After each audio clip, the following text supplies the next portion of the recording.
My name is Cora Fields.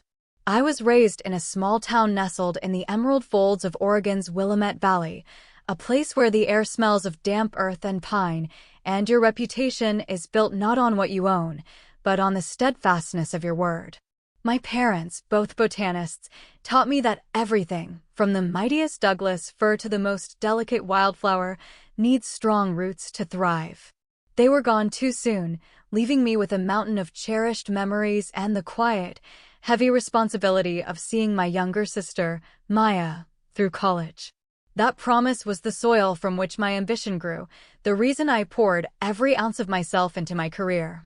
My work in sustainable agriculture solutions had earned me a name, and when a position opened at Viridia Organics, headquartered in the bustling heart of Portland, it felt like a homecoming. Viridia was the gold standard, a company that marketed itself as a beacon of ethical consumerism, its sleek packaging adorned with images of sun-drenched farms and happy families. Their mission, nourishing families, nurturing the earth, resonated with the core values my parents had instilled in me. I envisioned a place where my work would not only fulfill my promise to Maya, but also honor my parents' legacy. I accepted the role of senior project manager in their flagship product development division, my heart alight with a quiet, hopeful glow. The Viridia headquarters was an architectural marvel of glass and reclaimed timber, with a living wall of ferns and moss that cascaded down the atrium. It was designed to feel like a breath of fresh air, a stark contrast to the concrete and steel of the city outside. My new department head was Julian Croft. He was a man who seemed to have been carved from polished marble, impeccably dressed, his words smooth and measured. "Cora, a pleasure to finally meet you," he said, his handshake firm but fleeting, his smile never quite reaching his cool, assessing eyes. "We've heard great things. Your work on the regenerative farming initiative in Eugene was commendable." The word hung in the air, a perfectly crafted compliment that somehow felt like a dismissal. I told myself I was imagining things, that the pressure of a new city and a new job was making me oversensitive. The first few weeks were a blur of learning new systems and meeting my team. There was Leo, a warm, bearded data analyst with a perpetually kind gaze, Serafina, a quiet graphic designer who communicated more through her intricate doodles than her words, and Ben, a logistics expert who seemed to be in a constant, low-grade state of anxiety. They were friendly and welcoming when Julian wasn't around, sharing tips on the best coffee carts and where to find quiet lunch spots by the river. But the moment Julian entered the room, a palpable shift occurred. Conversations would wither, shoulders would hunch, and an intense focus would descend upon computer screens. The open, airy office suddenly felt small and airless. The change began subtly, like the first hint of frost on a leaf. It started with Julian's questions during team meetings. I'd present a detailed analysis, and he would pause, a thoughtful frown creasing his brow. "Are you certain about that supply chain projection, Cora?" he'd ask, his voice a soft murmur that drew every eye in the room. "It seems a bit optimistic. Have you stress-tested these figures against the Q3 transportation delays?" His challenges were always plausible, always wrapped in the language of due diligence. To push back would have seemed defensive, even naive. So, I'd nod and promise to re-verify, my cheeks burning with a quiet shame, even though I knew my numbers were solid. I started working later, arriving earlier, my reports becoming so fortified with data and cross-references they were practically bulletproof. I told myself this was what it took to excel at this level. The chill deepened in the second month. I began noticing I was the last to hear about important decisions. The feeling crystallized into fact when Leo stopped by my desk, his expression worried. "Hey, are you all set for the Sunbeam Puree launch strategy session this afternoon?" he asked. I felt a cold stone drop in my stomach. "What session?" I didn't see an invitation. "Oh." Leo's eyes flickered towards Julian's glass-walled office. "He sent the thread out yesterday. It's a mandatory planning meeting." I approached Julian later, my heart a nervous drum against my ribs. I tried to keep my tone light, professional. "Julian, it seems I missed the email for the Sunbeam strategy session. Could you add me to the list for future discussions?" He looked up from his monitor, his expression one of polite surprise. That must have been an administrative oversight. My apologies, Cora. Things move so quickly around here. I'll make a note to ensure you're included next time. His gaze, however, was devoid of apology. It was cold and clinical, watching me, measuring my reaction. There was no note, no click of a keyboard. It was a lie as smooth and polished as the bamboo floors beneath my feet. A story I was meant to accept without question. That was when I began to truly understand. This wasn't about high standards or administrative errors.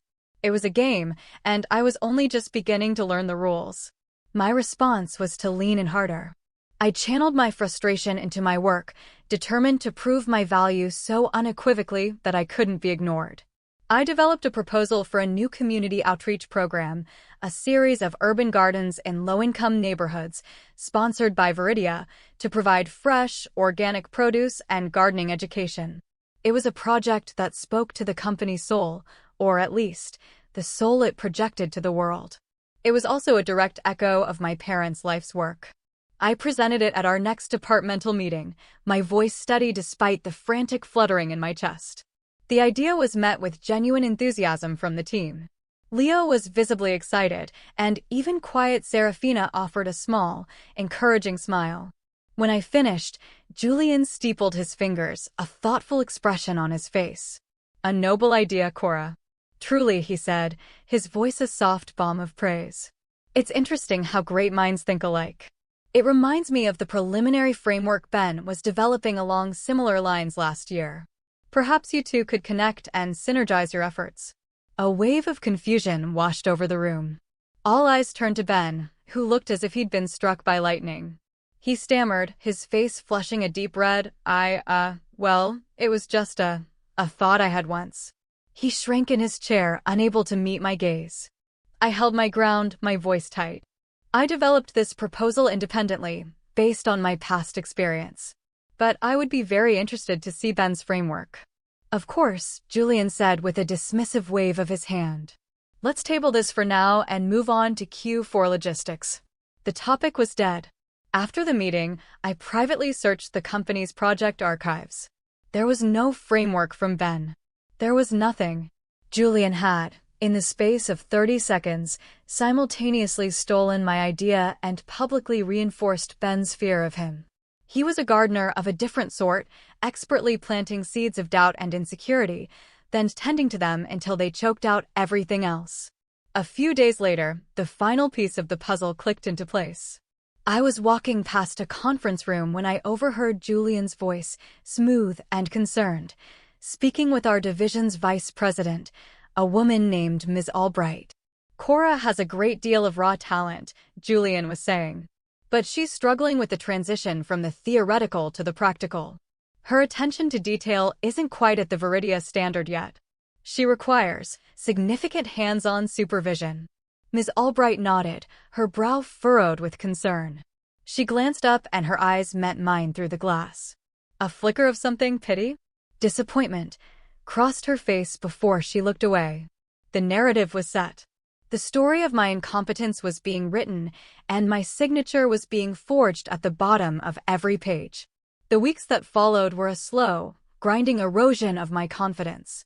My access to certain project management platforms was suddenly under review due to a system-wide security update. Key projects I had initiated were gently reassigned to other team members to balance workloads. My contributions in meetings were acknowledged with a polite nod, only to be repackaged and presented by Julian minutes later as his own synthesis of the team's input. The isolation was the worst part. The team, once friendly, became distant. Lunches happened without me. Important decisions were made in hushed conversations in the hallway that ended abruptly when I approached. I was becoming a ghost in my own career, my presence a source of discomfort for everyone. They weren't cruel, they were afraid. Julian had made it clear that proximity to me was a liability. It was Leo who finally broke the silence. He found me one rainy Tuesday by the fancy espresso machine that was perpetually out of oat milk, a small, daily symbol of Viridia's curated perfection. "Can we talk?" he whispered, glancing around the empty break room. We walked to a nearby coffee cart, the city's gray mist wrapping around us like a blanket. He's doing it to you too, Leo said, his voice low as he handed me a steaming cup. The same thing he did to Clara. Clara? The name was unfamiliar. She was in your role before you. Brilliant. Came from a top competitor. Lasted 6 months, he explained, his eyes full of a weary sadness. Julian did the same thing. Questioned her work, excluded her from meetings, took credit for her ideas. Wore her down until she started to believe she was the problem. She had a complete breakdown of confidence. Resigned and took a junior position at a tiny firm back east. Just disappeared. But why? The question came out as a breath of steam in the cold air. Leo took a long sip of his coffee. Julian's department gets a significant leadership excellence bonus. We're talking over $150,000 for showing year-over-year team performance improvement. He can't get that if he hires brilliant people who excel immediately.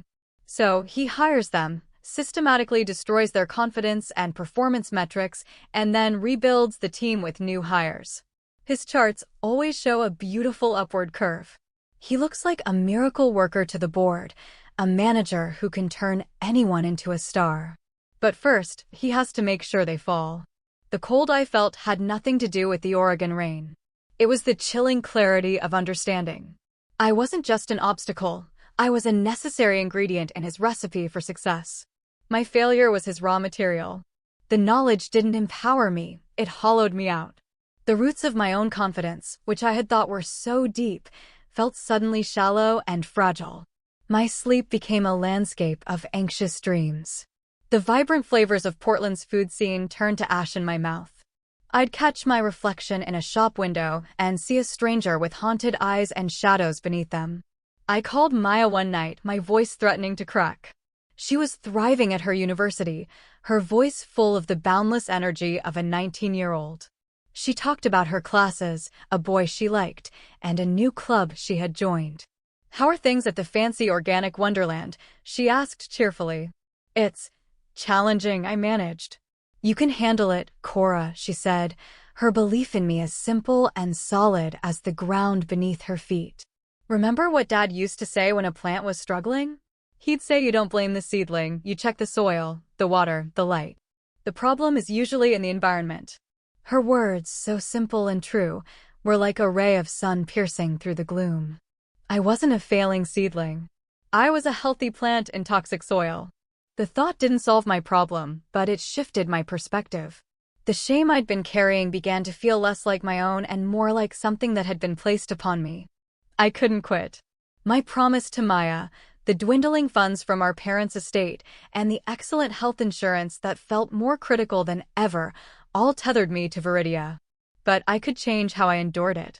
That night, I created a new, encrypted folder on my personal drive. I named it the Greenhouse. It was a place to cultivate the truth. I began to save everything. The original, unaltered versions of my reports. Emails from Julian with their subtle digs and false apologies. I enabled a voice recording app on my phone, checking Viridia's employee handbook to ensure I was within my rights to record meetings I was a part of. It wasn't a strategy yet, just an instinct, the act of a botanist carefully collecting specimens, documenting the conditions of a blighted environment before it was lost to memory. My focus turned to the one area I knew I could not compromise on: product integrity. While reviewing the quarterly quality control data for our new Sunbeam Puree line of organic baby food, I noticed something unsettling. The data showed minute, but statistically significant, deviations in 3 separate batches, all sourced from a new supplier in Central America. It was a faint signal, a whisper in the data, but it indicated a potential contamination pattern. It was a rare type of mold, one that was harmless to adults in small quantities, but could cause respiratory issues in infants. I prepared a meticulous report, complete with charts, historical data, and a recommendation to temporarily suspend use of the new supplier pending further investigation. I brought it directly to Julian. He skimmed the first page, his expression impassive. "I'll have our quality team look into this," he said, placing the folder on the corner of his desk without another glance. 2 days later, the final quarterly report was distributed to the department leadership. My section on the Sunbeam Puree had been rewritten. My detailed analysis was gone, replaced by a single sentence. Minor sourcing variances are being monitored and remain within acceptable industry parameters. The warning I had so carefully documented had been erased. I confronted him in his office, closing the door behind me. Julian, the report you sent out misrepresents my findings. The variations are not minor. They are a statistical anomaly that could indicate a safety risk. His response was glacial. You are overreacting, Cora. This isn't some academic project. We are running a business. Panicking over every statistical blip is not productive. This isn't about productivity, it's about a potential risk to infants, I insisted, my voice trembling slightly. His tone hardened, the polished veneer cracking to reveal the granite beneath. The report is final. Your job is to support the department's decisions, not to second-guess them. Send it to the executive team as is. I can't do that, I said quietly. Then perhaps we need to have a more formal conversation about your role here, he replied, the threat hanging in the silent, sterile air of his office. Your judgment seems to be clouded lately. That was the moment my quiet documentation became a mission. I saved both versions of the report in the greenhouse. I kept a log of our conversation. I was no longer just collecting specimens, I was building a case. I was tending to the one seedling of truth I had left, watering it in secret, hoping it would one day be strong enough to see the light. The turning point arrived a week later, disguised as a system alert. A new report flagged a major contamination spike in a recent batch of sunbeam puree, far exceeding the initial anomalies. It was the same pattern, now shouting instead of whispering. I pulled the raw data myself, bypassing Julian's curated reports. The situation was worse than I feared. This was no longer a potential risk, it was a clear and present danger. I requested an urgent meeting with Julian. He rescheduled twice before finally granting me 10 minutes between his other appointments. He barely glanced at the new report I placed before him. We are aware of the variation, he said dismissively. It's being handled. Handled how? I pressed. The line needs to be halted. The supplier needs to be suspended immediately. We need to consider a recall. His face darkened into a mask of cold fury. A recall would cost this company millions of dollars and trigger a public relations nightmare, all based on your alarmist interpretation of the data. This conversation is over. And frankly, your persistence on this matter is becoming a serious performance issue. The next morning, an email from him sat in my inbox. The subject line read, Urgent Performance Review. The body was a single, chilling sentence. Cora, please meet me in conference room 4A tomorrow at 7 a.m. to discuss your future at Viridia. The early hour will ensure we have the privacy this conversation requires. When I showed the email to Leo, his face went pale. That's almost word for word the email he sent to Clara, he whispered. The day before she resigned. That evening, I didn't pack my desk. I didn't update my resume. I went home to my small apartment overlooking the misty Portland skyline and opened the greenhouse. For hours, I worked, my movements calm and deliberate. I organized every document, every email, every recording into a clear, chronological narrative. I created 3 sections, a pattern of professional sabotage, a pattern of psychological harassment, and, most importantly, suppression of a critical product safety risk. It was a complete anatomy of his deception, supported by his own words and my unaltered work. When I finished, I attached the entire compilation to a new email. I addressed it to 3 people, Ms. Anya Sharma, the formidable and widely respected head of human resources, Viridia's chief legal counsel, and the anonymous tip line for the board of directors ethics committee. My message was brief and factual. To whom it may concern. Attached is a collection of documents I have compiled during my tenure at Viridia.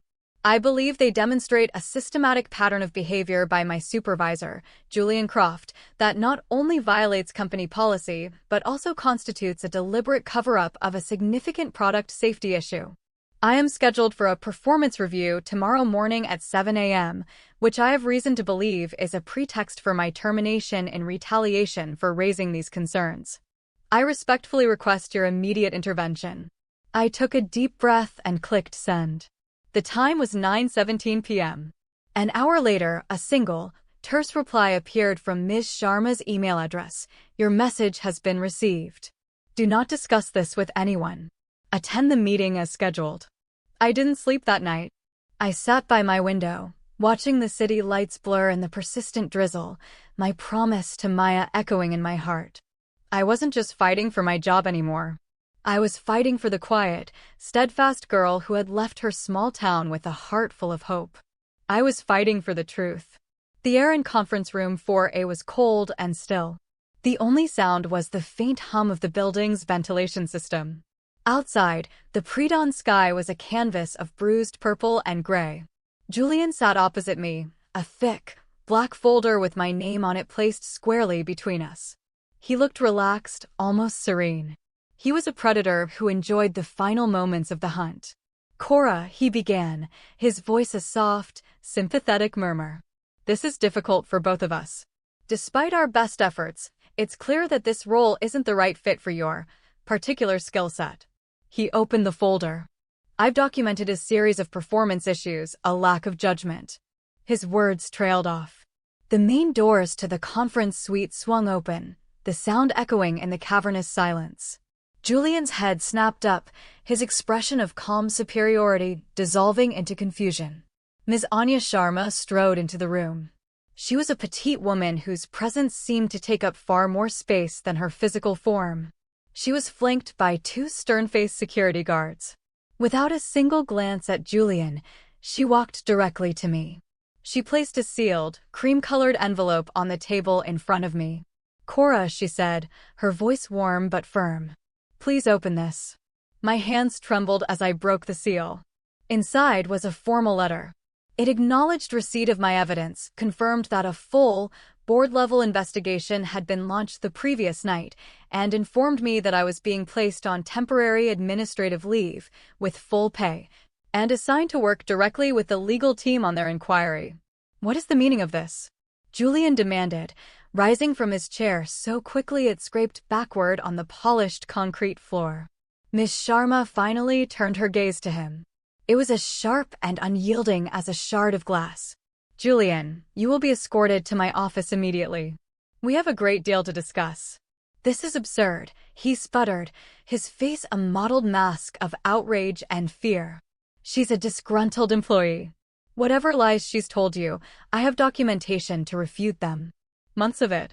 Yes, we are aware of your documentation, Miss Sharma said, her voice dropping to a near whisper that was somehow more intimidating than a shout. We have also reviewed the unaltered originals Ms. Field so diligently preserved. The discrepancies are illuminating. The color drained from Julian's face. He looked at me then, and for the first time, I saw him without his mask. The confidence, the superiority, the polished charm, it was all gone. All that remained was a raw, primal fear. We also received your altered quality control reports, Ms. Sharma continued, her voice relentless. And the originals. The board convened an emergency session at midnight. Production of the Sunbeam Puree line has been halted globally, pending a full recall and investigation. He stared at me, understanding dawning in his eyes. It was over. The game was up. His carefully constructed world was collapsing around him. As the security guard stepped forward, he shot one last look at me. You'll regret this, he hissed, the words meant only for me. But as I watched him being led away, a ghost in the gleaming, empty halls of the company he thought he ruled, I knew he was wrong. I didn't feel triumph. I didn't feel revenge. I felt a strange, quiet calm, the feeling of a storm that has finally broken. I felt the solid ground of my own integrity beneath my feet. And I knew, with a certainty that settled deep in my bones, that I would never regret choosing to stand in the light. The days that followed were a whirlwind. The investigation, led by a team of external auditors, moved with a swift and ruthless efficiency. They uncovered Julian's entire scheme, his leadership excellence bonus, the private, encrypted files where he tracked his systematic campaigns against high-potential employees. They found evidence of at least 8 other Claras over the past 5 years, a trail of broken careers and shattered confidence. Viridia acted decisively. Julian was terminated. A public apology was issued, and a full, transparent recall of the Sunbeam Puree line was initiated. It was a costly, painful process, but it was the right thing to do. They offered me a promotion, a significant raise, even Julian's old job. I politely declined. The thought of sitting in his office, of inheriting that poison space, made my skin crawl. What I needed wasn't more responsibility or a bigger title. I needed to heal. I took a leave of absence. I went back to the Willamette Valley. I walked the familiar trails of my childhood, the scent of damp soil and cedar filling my lungs. I spent my days with Maya, helping her pack for her second year of college, our conversations easy and light. In the quiet rhythm of my hometown, surrounded by the enduring strength of the forest, the wounds from my time at Viridia slowly began to close. I felt my roots, the ones my parents had taught me about, sinking back into solid ground. When I returned to Portland 2 months later, it was on my own terms. I met with Viridia's CEO, a woman who seemed genuinely humbled and horrified by what had happened under her watch. I didn't want a promotion. I wanted to help build something new. I pitched a new role, one that had never existed at the company, Director of Workplace Integrity and Culture. It wasn't a position of power in the traditional sense, but one of advocacy and prevention. My job would be to create systems, truly anonymous reporting channels, proactive mental health support, ethical leadership training, to ensure that no one else would ever have to build a greenhouse just to survive. They agreed without hesitation. One of my first projects was to implement the urban garden program I had proposed months ago. On a sunny afternoon in late autumn, I stood on the rooftop of the Viridia building, which was being transformed into a green oasis for employees. We were building raised beds, our hands in the rich, dark soil. Leo was there, his laugh echoing in the crisp air. Ben was there, too, a genuine, relaxed smile on his face as he carefully planted kale seedlings. A woman I didn't recognize approached me. She was radiant, with a warm, open face. "You must be Cora," she said, extending a hand. "I'm Clara." My heart skipped a beat. We spoke for nearly an hour, sharing our stories, the eerie similarities in Julian's tactics, creating an instant, powerful bond. She had, after years of rebuilding her confidence, started her own successful consulting firm. The company had reached out to her with a formal apology and a significant settlement. "He made me believe I was worthless," she said, her voice thick with emotion. "For years, I believed it. Thank you, Cora. Not just for stopping him, but for showing me that the problem was the environment, not the seedling." As the sun began to set, casting a golden glow over the city, I stood by a newly built planter box. I opened a small paper packet and let a stream of wildflower seeds trickle into my palm. They were a mix of native Oregon varietals, resilient and beautiful. I wasn't just planting a garden on a corporate rooftop. I was cultivating a new kind of ecosystem, one built on trust, respect, and the simple, enduring belief that everyone deserves to be in a place where they can grow. I didn't know what the future held, if all of these changes would last, if the soul of the company could truly be healed. But as I pressed the seeds into the cool, damp earth, I felt a familiar, quiet hope bloom in my chest. My work was just beginning.